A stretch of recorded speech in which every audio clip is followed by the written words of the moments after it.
जय हिंद। दोस्तों, आज हम बात करेंगे मुगल वंश की। पिछले क्लास में भी हमने बात किया था। आखिर मुगल वंश के जो रचनाकार है, साहित्यकार है, उनकी रचनाओं को क्या कोडिंग से हिंदी की तरह याद किया जा सकता है? बिल्कुल याद किया जा सकता है। अगर आप यूजीसी नेट इतिहास में दे रहे हैं या KVS Navodaya DSSB PGT TGT दे रहे हैं, तो संपूर्ण इतिहास को कोडिंग के थ्रू टिप्स पर याद कर सकते हैं। वो कैसे कर सकते हैं मैं आपको बताऊंगा। बोर्ड पर हमने जो मुगल वंश के कुछ रचनाकार रहे हैं, लेखक रहे हैं, उनकी रचनाओं को मैंने लिखा है और इसको मैं आपको बताऊंगा कि कैसे कोडिंग से याद किया जा सकता है। तो जैसे साहित्य मैं कोडिंग से पढ़ाता हूँ, वैसे इतिहास भी मैं कोडिंग से पढ़ाना शुरू करने जा रहा हूँ। आप भी 10 क्लास फ्री लेकर देख सकते हैं। अगर समझ आए तो ज्वाइन करना, वरना नहीं करना। और दूसरी बात, हमारे यहाँ रिजल्ट की लिखित गारंटी होती है, वो भी स्टम्प पेपर पर।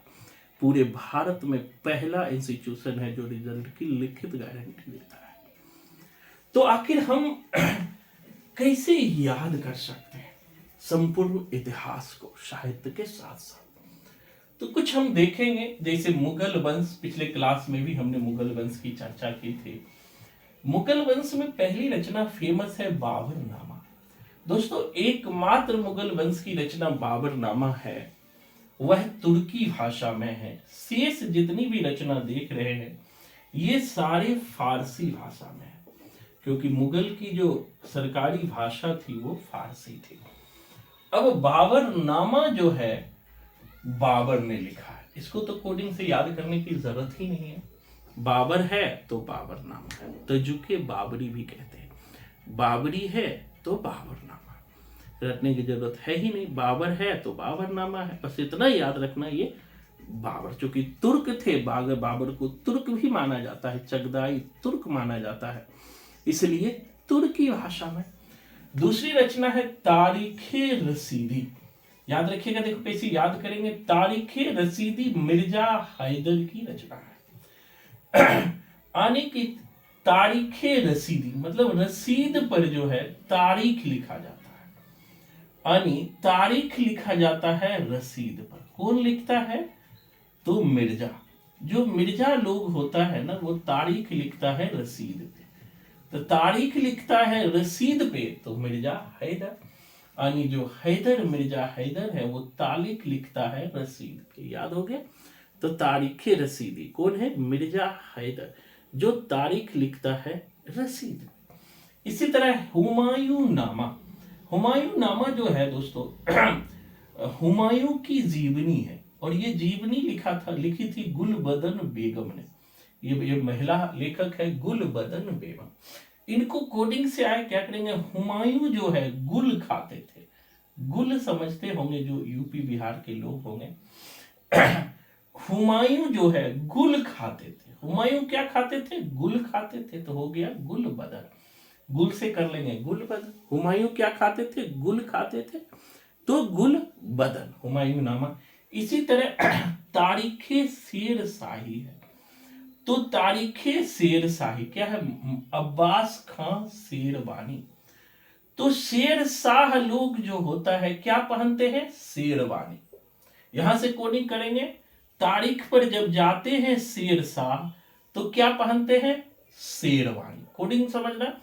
तारीख पर जब शेर शाह जाते हैं तो पहनते हैं शेरवानी। तो तारीखे शेर शाही का क्या हो गया? अब्बास खां शेरवानी। तारीख पर शेरशाह कैसे जाते हैं? शेरवानी पहन के। कोडिंग याद गया? अब्बास खां शेरवानी किसकी रचना है? तो अब्बास खां शेरवानी की रचना है तारीखे शेरशाही, जो शेरशाह से संबंधित है। इसी तरह अकबर नामा है, जो अकबर के जीवन पर आधारित है, लिखा है अबुल फजल। तो अकबर का भी जो है वह से अकबर है और वह से अबुल फजल है, ऐसे भी याद रख सकते हो। या अकबर की भी बहुत फजल हुई थी, मतलब फजीहत। कोडिंग कर देंगे, अकबर की भी बहुत फजीहत हुई थी, तो अबुल फजल का है अकबर नामा। इसी तरह मुंतखब उत तवारिख। ये बहुत फेमस रचना है, ये बदायूनी की रचना है, मुंतखब उत तवारिख। अब इसको याद कैसे रखेंगे? मुंतखब यानी मुंत यानी मुंह से खब, सिंपल कोडिंग करेंगे। कौन है? बदायूनी। जब वरदान मिलता है तब हम मुंह से खाते हैं, मुंतखब यानी ये कोडिंग कर देंगे ब से बदायूनी। जब वरदान मिलता है तो हम मुंह से खूब खाते हैं। जब वरदान मिलता है, वरदान मतलब बदायूनी, जब वरदान मिलता है दोस्तों तो मुंह से खूब खाते हैं। तो मुंतखब उत तवारिख किसकी रचना है? बदायूनी की। मुंतखब उत तवारिख बदायूनी की।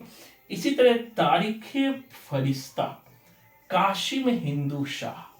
अब देखो फरिश्ता कौन है? काशी के हिंदू लोग। कोडिंग क्या करेंगे? तारीखे ए फरिश्ता। तो फरिश्ता कौन होते हैं? काशी के हिंदू लोग। सिंपल कोडिंग करेंगे दोस्तों, फरिश्ता कौन होते हैं? तो काशी के हिंदू लोग। तो कासिम हिंदू शाह तारीखे फरिश्ता। तो इस तरह से जैसे हम साहित्य को कोडिंग से हमने इतिहास में, साहित्य में भी जेआरएफ किया था और इतिहास में भी किया था, और आसानी से 3 महीना 4 महीना पढ़ के मैं खुद इतिहास में जेआरएफ कर लिया था। क्योंकि इतिहास में रचना और रचनाकारों को, साथ ही लेखक को, उनके डेट को याद रखना, रटना पड़ता है, बहुत कठिन होता है। रटते तो हैं हम, उसे भूल जाते हैं, मैं दिल की बात करता हूँ। लेकिन हमने कोडिंग के थ्रू दोस्तों हमने इतिहास में भी जेआरएफ कर लिया, हिंदी में भी कर लिया, बुद्धिज्म में भी कर लिया। ये बहुत बड़ी बात होती है 3-3 सब्जेक्ट में जेआरएफ करना। वो भी ऐसा नहीं था कि हमने 2-3 साल में एक सब्जेक्ट में जेआरएफ किया, बैक टू बैक किया। 6 महीना पढ़ा, इतिहास में हो गया, 6 महीने करीब बुद्धिज्म के लिए पढ़ा, 6 महीना करीब लिटरेचर के लिए पढ़ा। तो मैं कहता हूं कि हर एक स्टाइल होता है, एक रणनीति होता है, और मैं जो है उसी रणनीति पे काम करता हूँ, उसी टेक्निक पे काम करता हूँ, जिससे कि रिजल्ट होना बहुत ही आसान हो जाता है। किसी चीज को आप रटोगे भूल जाओगे, लेकिन उसी चीज को आप कोडिंग थ्रू पढ़ते हो तो वो जीवन में नहीं भूलते हो। तो आज के लिए इतना ही, फिर क्लास में आगे मुगल वंश के कुछ और रचनाकार है, उनको हम कोडिंग से बताएंगे। तो आज के लिए इतना ही, धन्यवाद। अगर पहली बार चैनल को देख रहे हैं तो जरूर सब्सक्राइब कर दें और बेल आइकन को प्रेस करें। इसका फ़ायदा क्या होता है? इसका फ़ायदा ये होता है कि जब भी मैं वीडियो अपलोड करता हूँ तो आपको ऑटोमेटिक वो वीडियो मिल जाता है। धन्यवाद।